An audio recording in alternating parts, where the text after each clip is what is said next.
Frank Sutton became really well known over the country in the 1960s. He was a face that people saw all the time in their homes. Frank Sutton had a loud voice, and he would get red in the face when he was acting as Sergeant Vince Carter. He was very good at playing this character. A lot of people remember him. To people, Sergeant Vince Carter was a man who liked things done in a very orderly way, like in the military. He seemed like he was always about to get very angry. Frank Sutton was not just a simple guy who yelled a lot. He had a lot of problems in his life that were not funny at all, and these problems were not part of the comedy show he was in. Frank Sutton had to deal with these struggles. They were very real. Sutton had a lot of stuff on his mind for a long time. This was because of the things that happened to him during the war. Being famous also brought a lot of pressure. Sometimes the people he worked with on the set of Gomer Pyle, USMC, could feel the tension. Sutton finally talked about these things in his career. When he did, it changed how people saw him. People realized that before Sutton was an actor, he was a soldier. This was a thing to know about Sutton. Sutton was a soldier before he became an actor, like on Gomer Pyle, USMC. Before Sutton ever got to a movie set in Hollywood, he had already been in fights. He wanted to do something for his country. When World War II started, he really wanted to join the United States Marine Corps. He liked that the Marines were very strict and had a reputation. He thought it was a deal to wear their uniform. For a guy like Sutton who liked things to be organized and wanted to be strong, the Marines seemed like the perfect choice.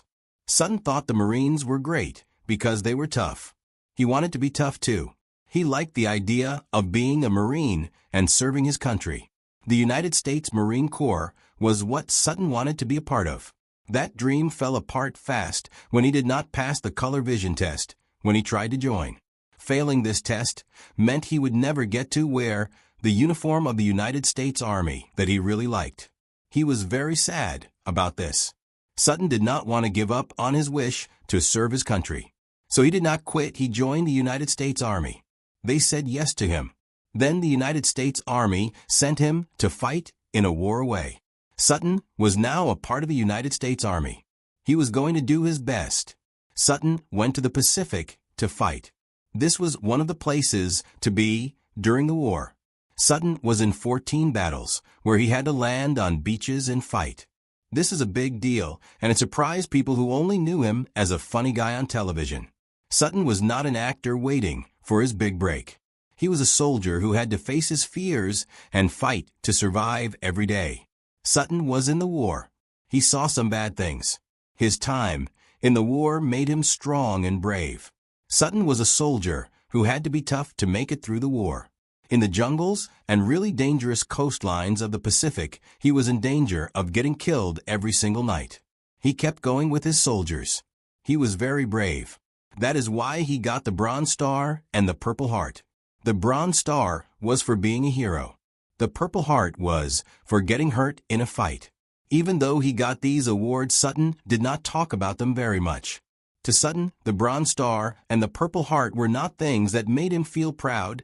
They reminded him of the things that happened to his friends who did not make it back. Sutton and his fellow soldiers went through a lot together. The Pacific was a very tough place to be. Years later, Sutton was asked if being in the military had an effect on the way he played Sergeant Carter on the show Gomer Pyle, USMC. He gave an honest answer. Sutton said he just remembered how scary it was to be in a situation and try to look brave at the same time. This one thing, he said, told us a lot about him. The way he got angry, yelled a lot, stood up straight on the show, was not just to make people laugh. It was actually what it is like to be a soldier. Soldiers try to hide their fear by being in charge and in control. Sutton's character was like that because that is what he learned when he was in the military. The way Sergeant Carter acted was real because Sutton knew what it was like to be scared and try to be strong at the time. Sutton did not like to talk about what he did during the war. Some people thought this was because he was a person and did not want to talk about himself, which is something that a lot of people who were in the war at that time were like. Others thought that the memories of the war were just too sad for him to think about again. Whatever the reason was, Sutton went home and finished school at Columbia University, where he studied drama and did very well. It seemed like his life was going to be very different from what it was like during the war. The war had already changed him in some way. When he started acting on stage and screen, the things he saw in combat stayed with him. They affected the way he acted, the way he looked at people, and the way he yelled. The soldier was still inside the actor.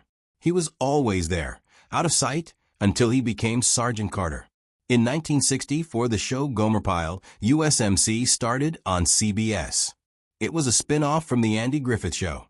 People already liked Jim Nabors as Gomer Pyle, USMC, because he was so innocent and funny. When they put Gomer Pyle, USMC, in a place with the Marine Corps, it was really funny. Then Sutton came into the show as Gunnery Sergeant Vince Carter. He was very good at being the boss. Got really red in the face when he was mad. This was a match for Jim Nabors and his character Gomer Pyle, USMC, who was very new to the Marines. The difference between the two characters was really clear and strong. One character was about being loud and in charge, while the other was happy and simple. Sutton did such a job that a lot of people thought he was just being himself. They thought the angry and impatient Carter was the Sutton, but that was not true. This wrong idea about him stayed with Sutton for his career, and people did not see what he was really like, which was a quiet person.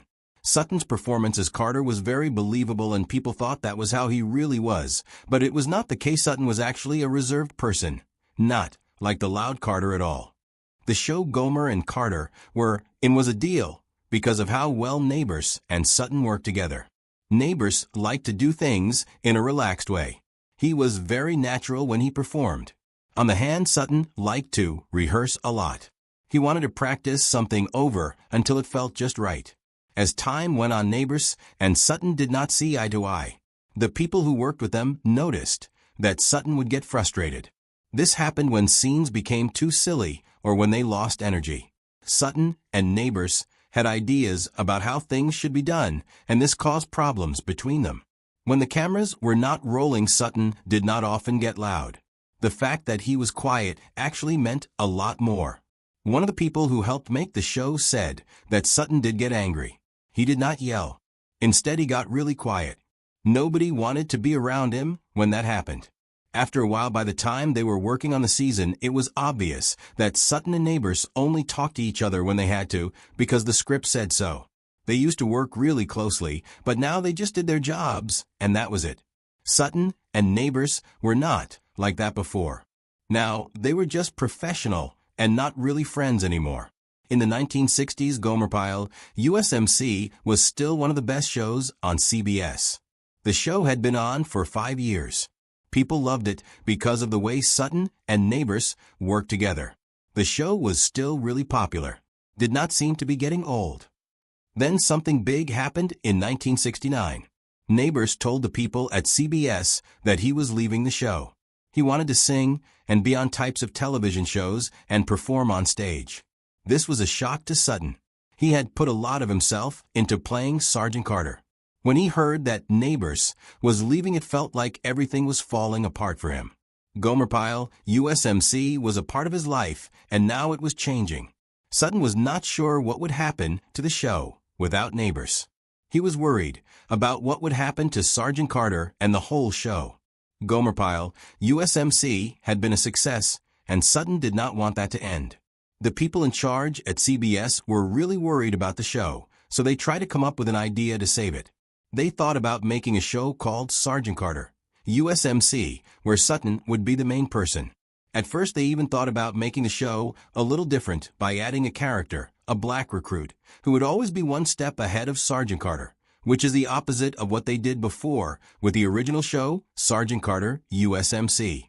The idea seemed good at first, but Sutton said no right away. He was tired of all the screaming, the boss who never listened, and being stuck in the part all the time. The people at CBS were really surprised when he said no. To them, Sutton was Sergeant Carter, and people still loved watching him. Sutton wanted to be able to do what he wanted. He wanted to show everyone, including himself, that he could play more than one character.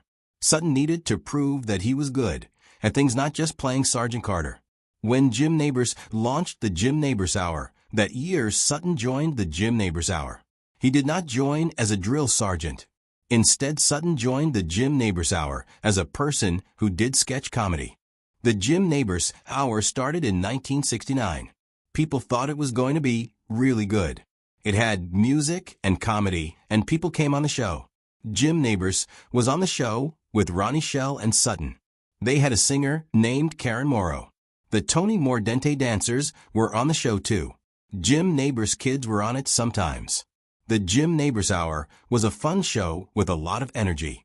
It was always something different. Sometimes it was a little crazy. People liked it. The Jim Nabors Hour got ratings, and it seemed like it was going to be on for a long time. At CBS, some people were not happy with the Jim Nabors Hour, even though everything seemed okay on the outside. The people in charge were not happy with Sutton because he said no to the Sergeant Carter spin-off. They thought he was not a fit for a show with a lot of different things, like music and dancing. The problem was that Sutton could not sing, and he could not dance either. The executives felt that Sutton just did not belong in a variety show like that. The people in charge of the network gave an ultimatum to the Jim Nabors Hour. They said that Sutton had to go, or the entire show would be in trouble. The Jim Nabors Hour was a deal to Jim Nabors. When the network people told him to get rid of Sutton, Jim Nabors was really upset. He thought of Sutton as a friend, and the Jim Nabors Hour would not be the same without him. Jim Nabors did not want to hurt Sutton just to make the network happy. The Jim Nabors Hour was doing okay. It still got canceled in 1971. This happened after 2 seasons of the Jim Nabors Hour being on the air. Jim Nabors stood up for Sutton. That is why the Jim Nabors Hour ended so soon. The people at CBS said they got rid of shows like Mayberry RFD, the Beverly Hillbillies, and Green Acres because of the purge. The people who really knew what was going on understood what really happened. The truth is that the network was still upset with Sutton because he said no to them.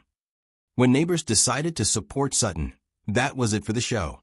The network had already made up its mind about the show because of what Sutton did, and Nabors standing by him just made it worse. For the show, the CBS network had never forgiven Sutton for what he did. The show was finished. Sutton was really upset when the show got canceled. He had just started to make a name for himself of just being known as Sergeant Carter's guy. Then something outside of his control happened, and it all fell apart. For Nabors, the cancellation just made him more loyal to Sutton. It was sad because the show was really good and people liked it. What was left after all this was the friendship between Sutton and Nabors. They had been through a lot together. They had argued, and they had always stuck up for each other even when the network tried to tear them apart. The memory of Sergeant Carter was still around. People would say things he said on the show. Kids would salute him when they saw him. People he did not know would ask him to yell like he did on television. At first it was nice that people liked him much. After a while it started to feel like he was stuck. His family saw that he was changing. In the 1970s, Sutton started to stay home more. He liked to read and study at night. He also liked to be at home with his wife Toby and their kids. To the people who knew him, well, he was not just the loud sergeant. He was a man who thought a lot about things and liked to be alone with his thoughts. You could often see him with a book in his hand. The thing that was really hard for him was that people thought of him as a sergeant. He knew he could do a lot of things, but people did not see that. This feeling was always there. It made him feel sad and tired over time. The sergeant felt like he was more than one thing, but nobody else seemed to understand that. By 1974, Sutton was getting his life back on track. He started acting on stage, which was a lot better for him because he did not have to deal with cameras and the pressure of being on television all the time. It was like he was born again. Then something bad happened. On June 28, 1974, Sutton was acting in a play called Love in Shreveport, Louisiana. He went back to his dressing room during a break. Then he had a heart attack and fell down. Sutton was 50 years old when this happened. The news was a shock to all the people who liked him, the people he worked with, and his family. They had seen him a few hours before, and he was full of energy when he was performing on stage. His fans and the people who knew him well couldn't believe what had happened to him. That news was really sad. The part that made him famous also took away his chance to do anything else. He dealt with it in a very calm way. He never got angry at the people who liked him or yelled in public, even when things got really tough. Today, people are still laughing at Sergeant Carter getting angry on old episodes of Gomer Pyle, USMC. Behind all those laughs is the story of a man who gave up a lot for a part that took more from him than it ever gave back to him. The role of Sergeant Carter really took a lot from him. Frank Sutton was not Sergeant Carter. He was a decorated war veteran, an educated scholar, a devoted husband, and a father who spent his life carrying unseen battles. His story extends beyond television history, serving as a reminder of the hidden cost of fame and the struggles that often exist behind the laughter. What do you remember most about Sergeant Carter? Share your thoughts in the comments, and don't forget to like and subscribe for more untold stories of Hollywood legends.